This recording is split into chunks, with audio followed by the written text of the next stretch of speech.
City news वसा जनसेवेचा।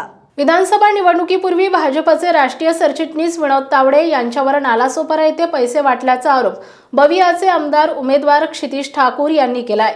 या संदर्भात निवडणूक आयोगाने आता लोकप्रतिनिधी कायद्याअंतर्गत एफआयआर दाखल केलाय। तावडे यांच्यासह भाजपचे उमेदवार राजन नाईक यांच्यावरही एफआयआर दाखल करण्यात आलाय। पैसे वाटल्याच्या आरोपांवर विनोद तावडे यांनी स्पष्टीकरण दिले। हा आपल्या विरुद्धचे कट असून निवडणूक आयोगाने याची निपक्षपातीपणे चौकशी करावी असं तावडे यांनी सांगितलंय। विनोद तावडे यांनी म्हटलंय की मी कार्यकर्त्यांना भेटायला गेलो होतो, मी काहीही चुकीचं केलं नाही। महाविकास आघाडीच्या कार्यकर्त्यांचा हा डाव आहे। पोलीस आणि निवडणूक आयोगाने याची चौकशी करावी असंही तावडे म्हणाले। भाजपचे सरचिटणीस विनोद तावडे यांच्यावर पैसे वाटल्याचा गंभीर आरोप आहे। विरार येथील हॉटेलमध्ये पैसे वाटण्यासाठी विनोद तावडे 5 कोटी घेऊन आल्याचा आरोप बहुजन विकास आघाडीच्या कार्यकर्त्यांनी केला।